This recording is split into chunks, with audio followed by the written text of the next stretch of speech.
We have been having an interactive segment on drugs and substance abuse. And joining us on the panel is none other than Grace, a teenager from LCC, to give us a perspective on teenagers. Grace, kindly introduce yourself.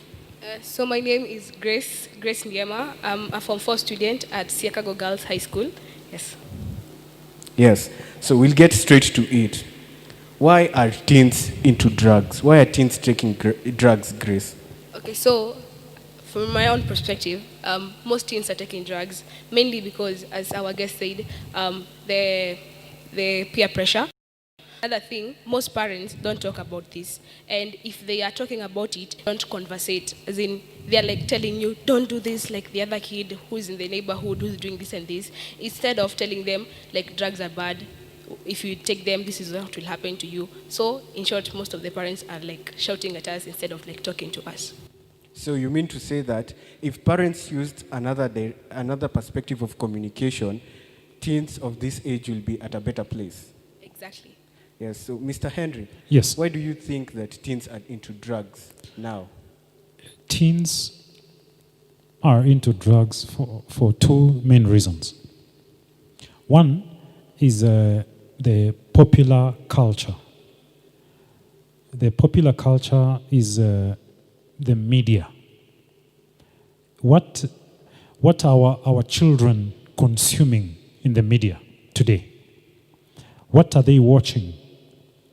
Because our children are watching the wrong things.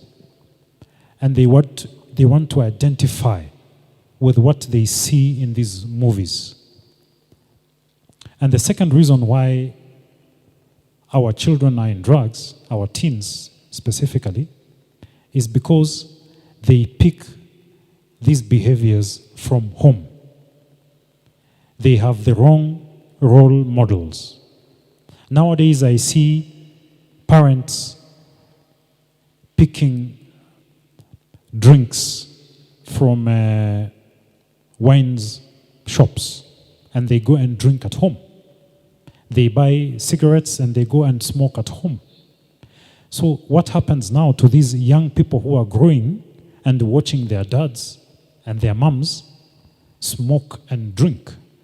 So they think that that is the right thing to do as a grown-up. So what they want to do is at the moment they get to 13, 14, when they become teenagers, they want to start growing up. And they say, this is what dad does, so they want to do the same thing.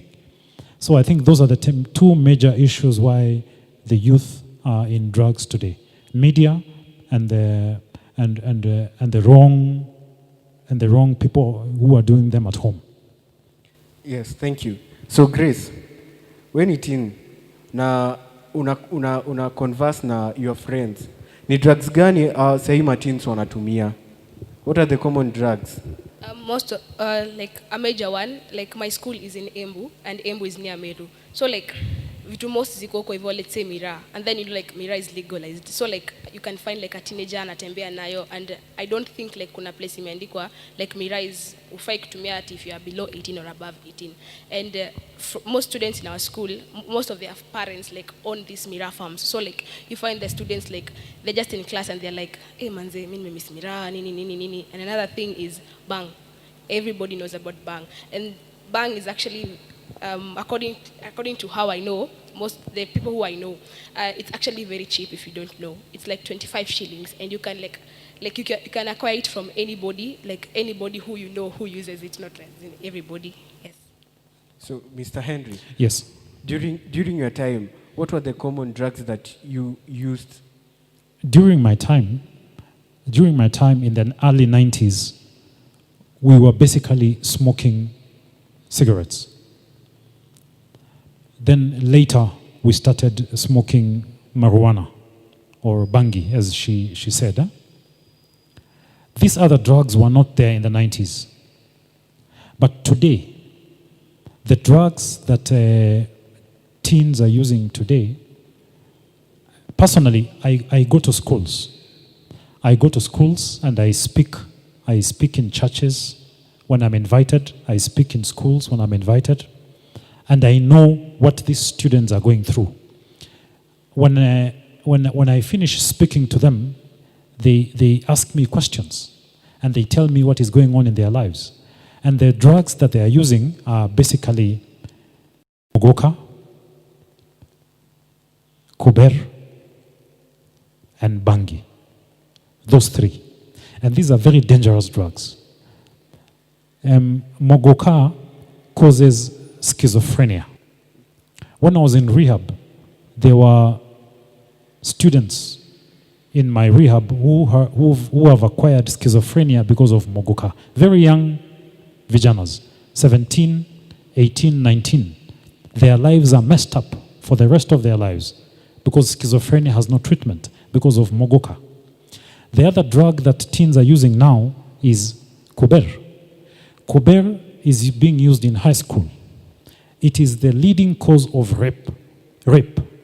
Kuber. It is the leading cause of violence among teens. When this kuber is imported from India. Kuber is a mixture of drugs. It's not just one drug. It's a mixture, it's a cocktail of drugs. It has carcinogens that cause cancer. And it messes the minds of these teens. And today, bangi has become, it is sold everywhere in the street for as less as 10 shillings a stick. 10 shillings. Even in clubs, in town, teens are smoking them. In parties, when you hear teens talking about parties in the neighborhood, and then you see this guy in a motorbike who comes to the party in a motorbike na hataki kutoa hiyo helmet, that guy is the payenda ameleta hizo drugs, so anakuja anawacha kwa hiyo party na anaenda. What those people do in those parties is to smoke bangi the whole night, and it is messing up this generation. Yeah. So Grace, una relate na mateens shule, na unapata kuna wale wase wenye hutumia drugs, lakini atakwambia bedhe mimi navuta bangi lakini sijaitwaje, si yuko addicted. Do you have such cases, and why do you think teenagers are in denial of accepting that they are addicts? So like, let's say in school, these people who use these drugs, first of all, like wanajua, as in wakisha kwambia you're using drugs, or let's say ambia mtu mwingine, they are afraid of like being known and the teachers finding out, and worst of all, their parents finding out, because most students like come from like Christian backgrounds. And let's say, as I said, African parents, there's this conception that most of the time they don't conversate with us. They're like shouting at us. They don't tell us this is wrong. So like akisha kupata like you're using these drugs, they'll start like shouting at you, telling you that like this thing is wrong. They won't tell you this thing is wrong. They start like condemning you because of what you've been doing. And so these teens are afraid of like talking about it and like sharing their like, hey, I'm an addict and I need help. They're afraid because, and also another thing that these teens are afraid of being seen as if they are weak. Yes. Mr. Henry, I'll pass the same question. Why do you think people are always in denial to admit that they are into drugs? And how would one know that he or she is addicted to drugs? Denial is what escorts the addict to the grave. Because denial is cunning, inakudanganya. You don't want to accept the truth that this is what is happening to you. The reason why these people don't want to accept is because of two things: shame and fear. They fear that if it is known that I use this, they will not get accepted. And the other side is fear, because they don't know how society is going to react to this. So basically, but denial is actually the elephant in the room, because these young people don't want to accept, and there is misinformation.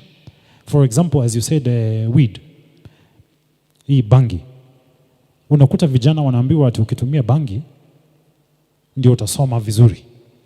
You know, that is misinformation. Some are saying that ukitumia bangi ni dawa. That is how those people who are peddling these drugs are cheating the teens so that they continue using it. And that is why teens will always have some defense. Anasema, oh, mimi natumia kwa sababu ya hii, natumia kwa sababu ya hii, mimi si addict. But that is how addiction starts. Yes. Chris, tumeongelea sana kuhusu peer pressure.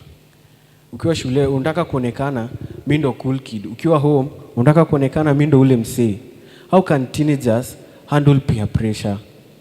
Peer pressure in the sense that they want to seem, quote in quotes, cool kids, so that they use drugs so as to seem as they are cool.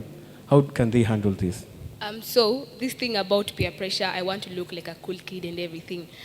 Me, there's one thing I usually tell myself, like when I'm in such a situation, I'm like, okay, let's say I use these drugs. So like I become an addict, as the guest told us that he was a father and yet he was using these drugs. How will my kids look at me? Okay, so like I have a lot of potential. And as we heard from him also, he dropped out of university because of the drugs. You know?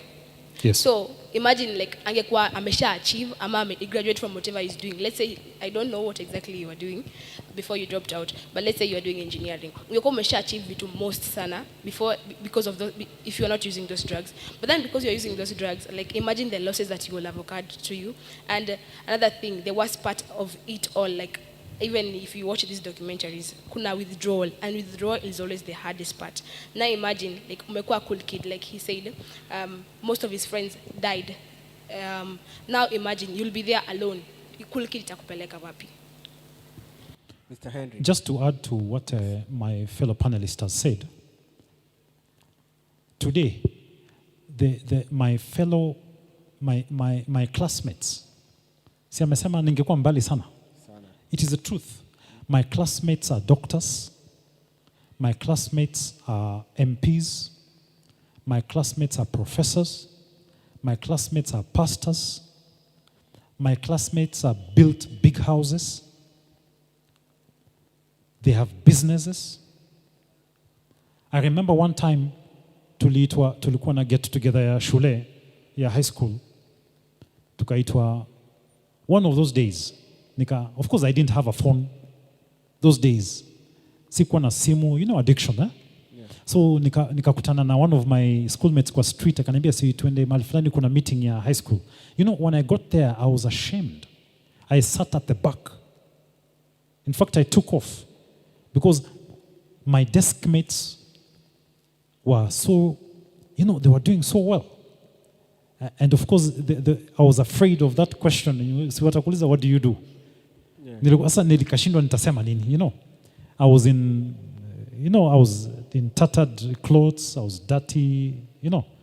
So as she said, it's actually very true. I would have been far, but all is not lost.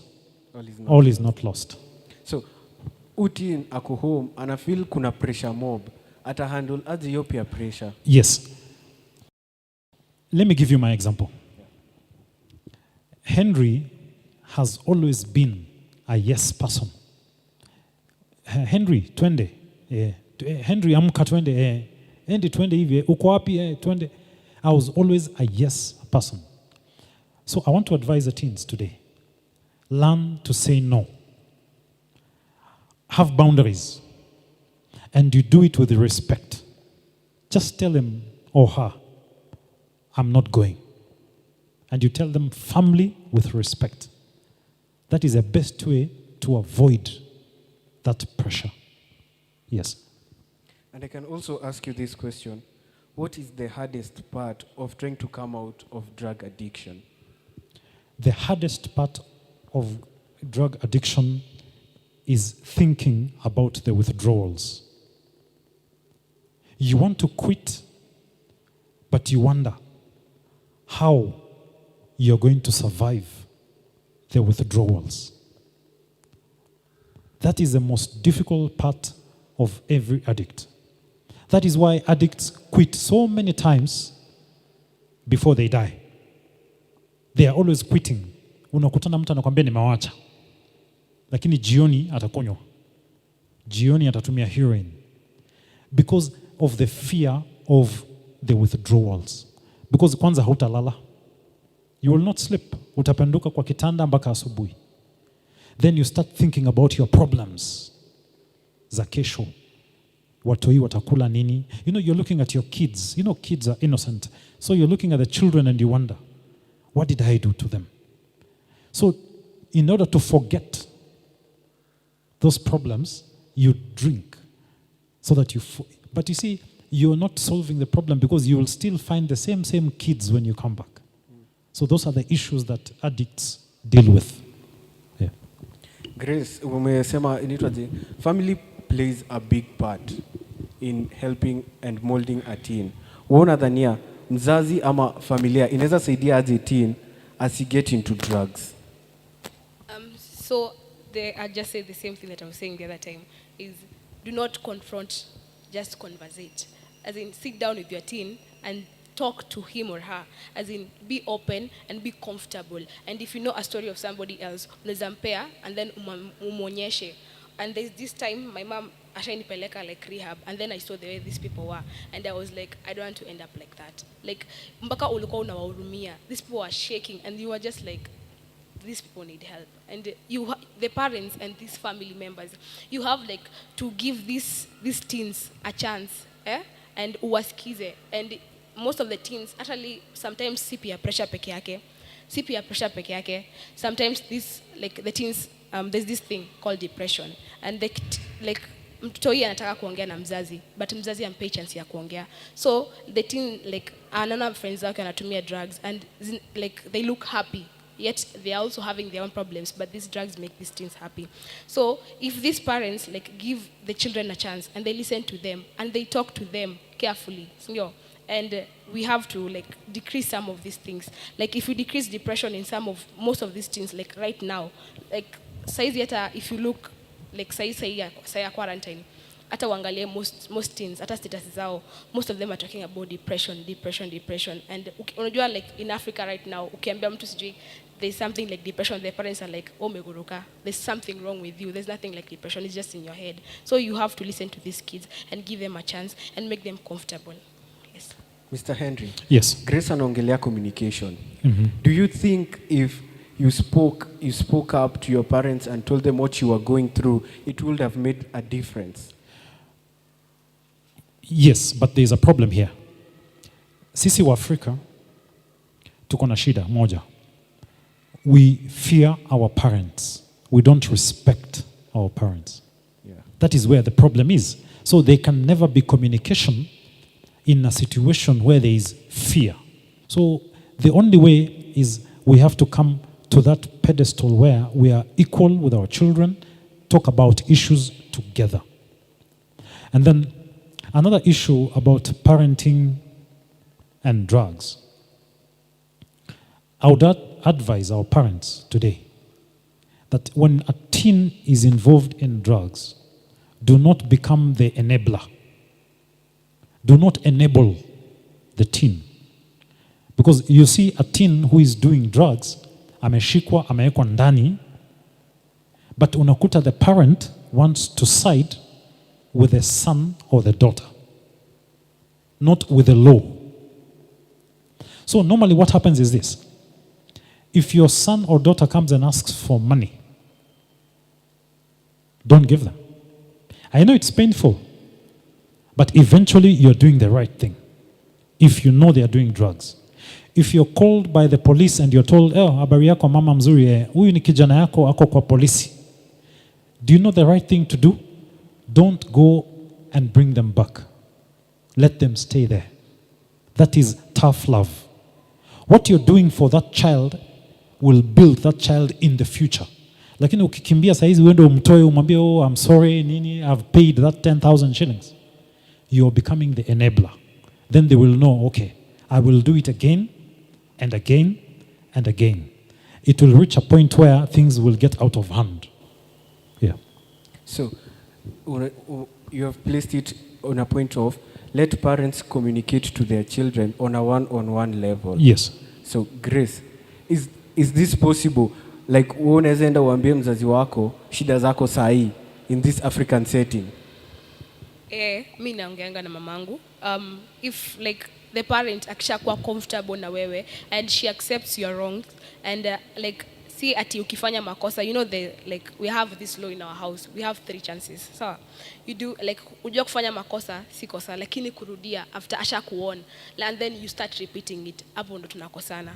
Yeah. And then another thing about parents, like most parents, like the African concept of parenting, like akikosa na mchapa, like unajua kuna watu wenye ni hardcore kwa viboko siku hizi, like amezoea kuchapwa and then he's like this is nothing. So like if you talk more with these kids and if the parent talks to you more and like oftenly, you'll be comfortable with their parent na mtasikizana. Yes, Mr. Henry. Yes. When ni mzazi, a father of 2. Yes. How best will you want your child to come and explain, seme he's an addict or she's an addict? What is the right channel for you as a parent to handle such situation? Maybe kuna tina ako pale anaogopa kuambia wazazi wake ni addict. What best channel can he or she use to come and tell the parents? The best, of course, it's not easy for a child to tell the parent. True. So there are other channels, and I would advise that maybe that teen look for a youth pastor in church, a counselor, or just call a doctor. Because these are issues that need confidentiality. Confidentiality is very important. You know, you cannot just walk to anybody kwa barabara unamwambia, unje mimi nafanyanga hivi. You know, you cannot even tell a cousin or sometimes even a sibling, because you might get into a situation where they might take sides. So I would advise that they look for an adult who is trustworthy, a church member, a youth pastor, or a counselor, or just go to a doctor and tell the doctor, this is what I'm using and I need help. Yeah. Grace, my last question before we go on a break. Kama tuseme wewe unajua msee mwenye anatumia drugs. What's the best unaweza msaidia aje wewe kama team? Mimi najua msee mwenye anatumia drugs, wewe unajua msee mwenye anatumia drugs. Unawezaje saidia huyo mtu?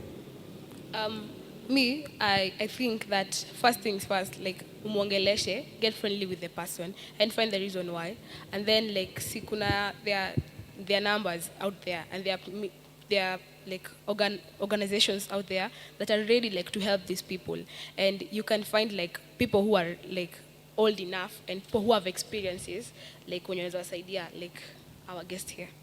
Yeah. So Mr. Henry, yes, that channel, like what are the channels that people can reach out to other than going to rehabs? First of all, a teen who is using drugs right now, the best thing to do first of all is to accept that you have a problem. Before any other thing, accept first that you have a problem. Because what is addiction is when you're using a substance that's not water or food and is affecting your life to a point where you cannot function. So once you have accepted that niko na shida kweli, hii kitu inipeleki poa, shule inanirudisha nyuma, my friends are not the best ones, nimeanza kulala kwa police stations, nimeanza kupata ma injuries kwa face, kwa mkono, wapi watu wanakuza ulifanya nini, unaanza kuambia watu, unaanza kuwadanganya. Maybe umeanza kuangalia vitu kama porn, umeanza gambling, because all these are addictions. Once you realize you have this problem, accept first that you have a problem. The next thing is stop, and you need to stop now. Once you've stopped, reach out for help.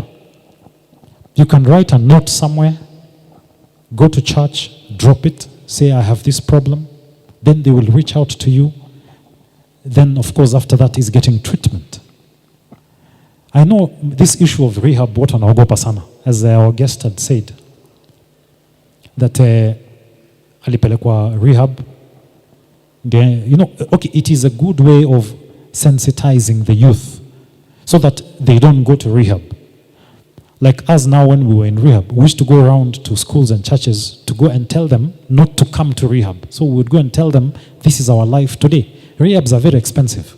Ni pesa mingi sana. A lot of money. The cheapest rehab today ni 1,000 per day. Per day. So ukikaa 1 year, sio ni pesa mingi sana. Badala uende utumie pesa kusoma, you know.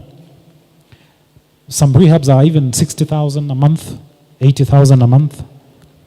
So at the end of the day, once you have accepted that niko na shida, and umeenda, umepata treatment, lakini most of them, of course, wale wameanza si lazima waende rehab.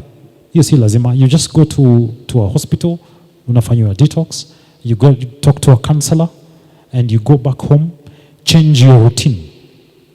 That is where the hard part comes now, because sasa lazima ubadilishe life. You have to change your friends, you have to change the places you used to go to, you have to change the people you used to meet, and the things you used to do, your hobbies. And then now unaanza kuangalia the red flags as you avoid what we call relapse. Yeah. And that's it, guys, for the first segment. Check this amazing activity and we will back shortly.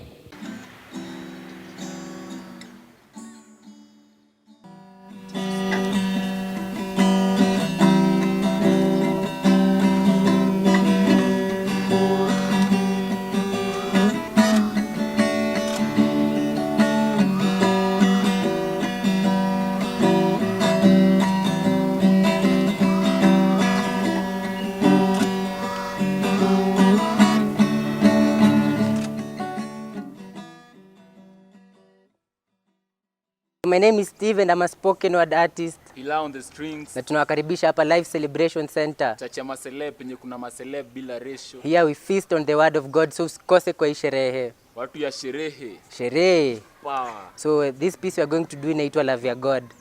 Welcome. So Love Ya God ni true. Imetu hold tight hata kuliko glue. Love Ya God si discriminative, haijalishi wewe ni mweusi mweupe ama umetoka from the blues. Si tulikuwa rejected na love sick, but Love Ya God ilitu heal. So uliza WHO akutukondemn ni who. Si Love Ya God ina focus on all areas, haijalishi na shape. Ila love yake si figurative, haijalishi kama uko straight ama uko curved. Si love ya God ni sincere, si kama love ya dunia. Love ya dunia iko associated na pesa, that's why vitu expensive zinaitwa dear. Si watu wa dunia husema that blood is thicker than water, especially ukiwa na 32-inch screen ya plasma. Love ya dunia ni greedy, hawajui katikati ya liquid cash na blood ni gani fika. Wakumbushe wewe ndio baba yao na sio lazima ukuwe umetoka Kiambu Thika. Love ya God ni humble. Salikataa kuchange stones into KDF kuprove that yeye ndio bwana wa majeshi. Love ya God unaweza lean on. Siende aliumba gravity, so muamini akisema he will never let you down. Love ya God ni true, si kama love ya dunia.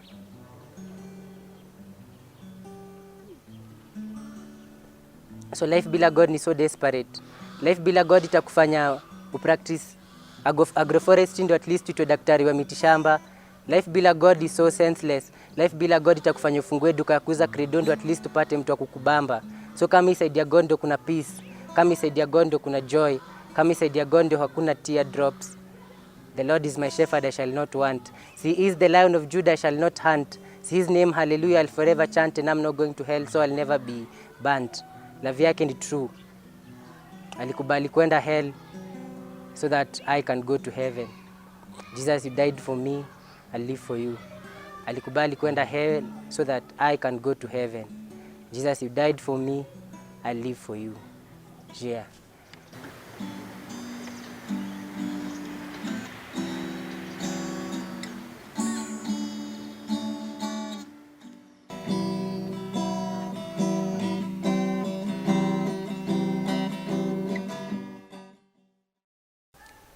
Naitwa Hila.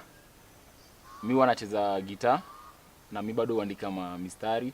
So leo nachezea ngoma yangu kavasi kamoja. I hope mtajibamba nayo. Fiti.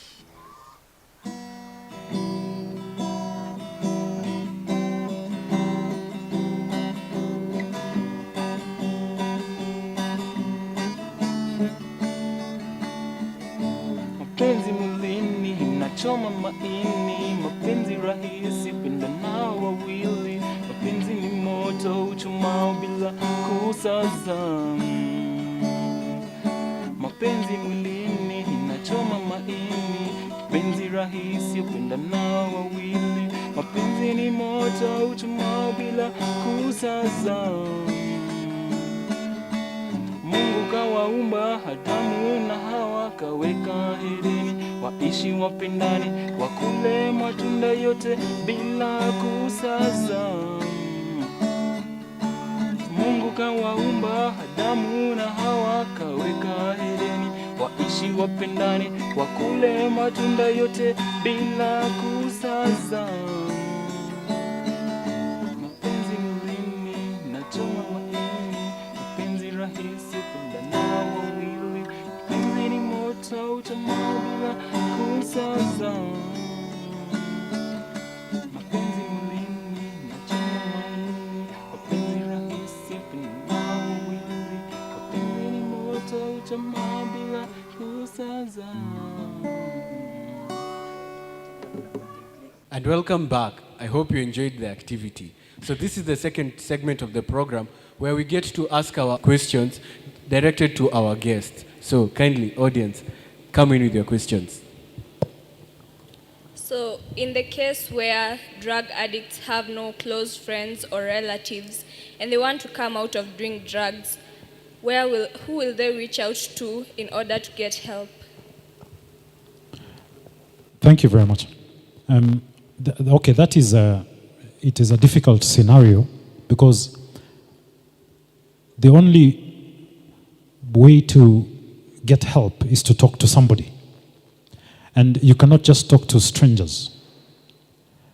But in the case of people who don't have homes, people who are in the streets, I think the best bet is to go to a government facility.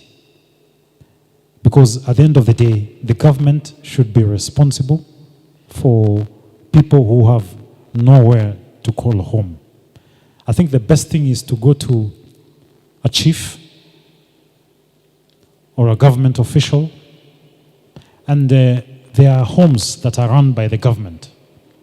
There are homes that are run by ministries that deal with these issues of addiction, and I'm sure they can accept teens or young people who have nowhere to call home. I think that is the best way to approach that issue. Thank you. I've been wondering, why is it that some drug addicts don't stop their behavior of taking drugs even after going to the rehab? That is called relapse. Relapse happens for many reasons. Unaweza kuta mtu ameenda rehab 3 ama 4 na bado anakunywa tu, bado anatumia heroin, bado anatumia cocaine, bado anatumia mogoka, bado anavuta sigara. Relapse happens because the intention ya huyo jamaa kutafuta treatment was the wrong intention. For example, si kama mimi niliwaambia watoi wangu walikuwa wameniwacha. So unaweza kuta niko situation where nataka niende rehab ndio warudi. So I'm not doing it for myself. I'm doing it for them. So what happens wakisharudi? Si ni hivyo. So utaanza sasa kukunywa tena. Ama unakuta hata mimi nikiwa rehab, I saw so many people walikuwa wanakuja, mtu ameletwa na polisi na mama yake na baba yake, ameforsiwa kuletwa rehab. That person will relapse because ameenda rehab na bitterness. Amejam. Anasema sasa hao mlinipeleka rehab, aya mulipe, mkishamaliza kulipa mimi nitaenda nikunywe. Because haja deal na hizo issues za forgiveness ndani ya roho yake. Another issue ya watu wenye wanapata issues kama hizo ni mtu mwenye amepelekwa rehab na amebraibiwa. Parent ameambia the son or the daughter, I want you to go to rehab, alafu nitakubaia matatu ama nitakupatia shamba. So they are not going to heal. You have bribed them. Another reason is because of rehabs that are businesses. Siku hizi rehabs zimekuwa mingi. To say the truth, kuna zingine tu ni pesa tu wanataka. So unakuta hata mtu hajapona, because for you to heal in a rehab, you have to be treated physically and psychologically. The physical part is you being locked in a rehab. That is a physical part, so that you cannot access the substance. But when you're also there, you should be treated for the psychological part, because you are also psychologically addicted. Another issue ya watu wenye wana relapse ni watu wenye wanarudi to the location mali walikuanga zamani. So unakuta mtu ameenda rehab, amepona, amekuja home, amerudi to the same girlfriend, to the same boyfriend, to the same house. Okay, sisemi kurudi kwa nyumba ni makosa, but there are better ways. I would even prefer you go to another place and start another life, so that you don't see the same people every morning. Ukiamka unakuta ni ule jamaa, utarudia tu. Yes. Thanks for that. Why is it that some people are addicted while others are not? Okay, that is a very broad question. There are people today who can get addicted because of genetics, because of genes. Wanasemanga ukikuta mlevi, baba alikuwa mlevi na mama walikuwa mlevi, the chances that mtoto atakuwa mlevi is very high. The chances between 40 and 50%. Huyu mtoto akiamua kutumia pombe atakuwa addict 40 to 50%, because alizaliwa kwa hiyo environment tangu akuwe mdogo. So tayari amekuwa amezoea. So yeye tu alikuwa mlevi tayari, lakini hakuwa amekunywa. Sasa by the time anakunywa sasa ni kuconfirm tu hiyo, ni kama ana confirm hiyo addiction. I think you get my point. Another issue is watu wanasemanga ati kuna watu wanaitwa functional alcoholics. Hakuna kitu kama hiyo. That word does not exist. Ati mtu anasema ati mimi nakunywanga lakini naendanga job. Mimi nakunywanga lakini mimi ni msafi. Those people are lying to themselves. Because the reason why huyo jamaa anakunywa na anajiita addict na ni msafi is because they have some money. That is why they can afford to look good. But the day they will lose their job because of that addiction, they will lose the money that will make them look good. And that is how addiction inatoanga mtu kutoka job mpaka kwa mtaro. Yes, thank you. Thank you. Well, in the rehab, while they take you, while you go to the rehab, then they treat you. Well, as we know that drugs, kutumia drugs ni ngumu utoke, si ndio? So how do they help you ndo uweze kutoka kwa hiyo kutumia drugs? Do they give you bit by bit or till wafike mwisho? Okay, kuna rehabs mara mbili. So that as I answer your question, kuna rehabs zinaitwa secular rehabs na kuna rehabs zinaitwa faith-based rehabs. So in my case, mimi nilienda faith-based rehab ya church. Faith-based rehab nilienda inaitwa Teen Challenge. Teen Challenge is in 60 countries worldwide. Teen Challenge hawatumii madawa. Huko they believe that every behavior is learned, and every behavior that is learned can be unlearned.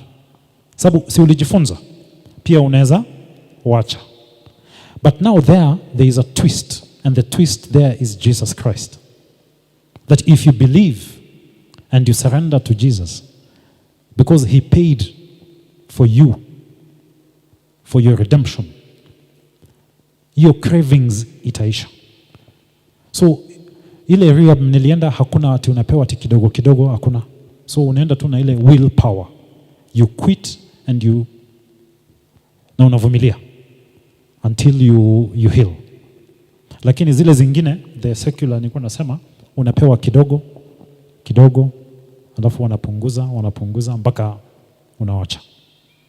Yes. Yeah, thank you very much, sir. Grace, sijui kama uko na any parting shots zenye unataka ongea na my youth pale home, uambie anything concerning drug and substance abuse. Before that, I had a question for the guest.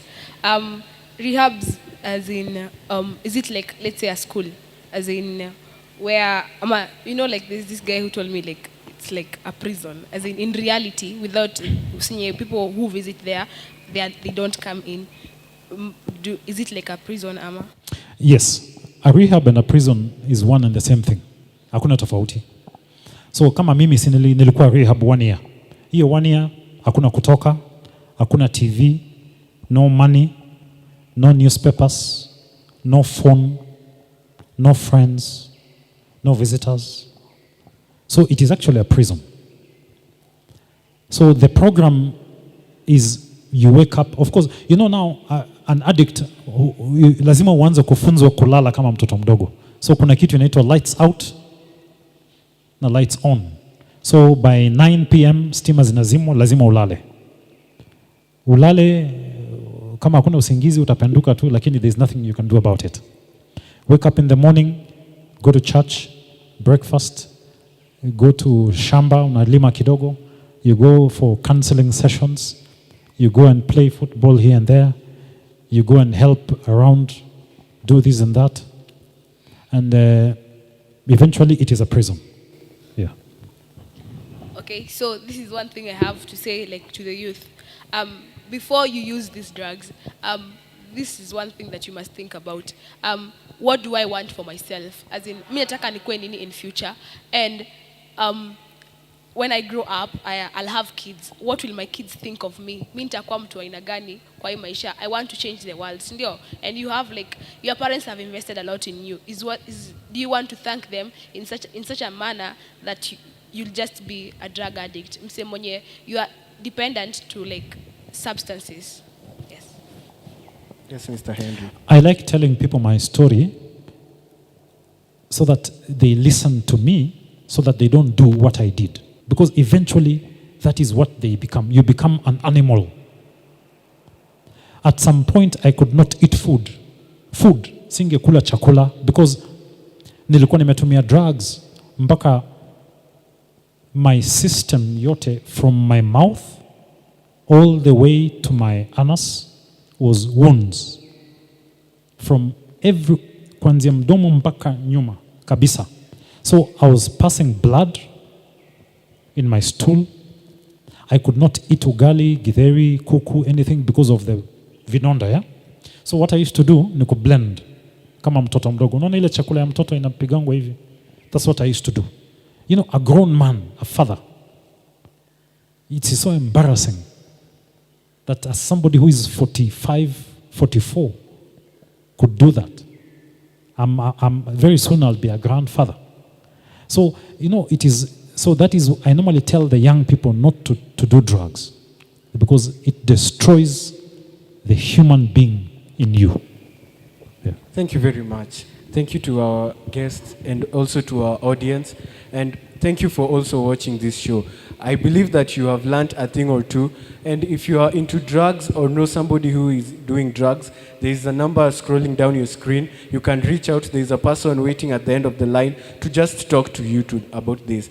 Drugs and substance abuse is a very extensive topic, and there are so many questions. And if you have some, you can just throw them down on our page, and we will get back to you. Till next time, don't forget to comment, share, like, and subscribe. Thank you very much, and have a blessed day.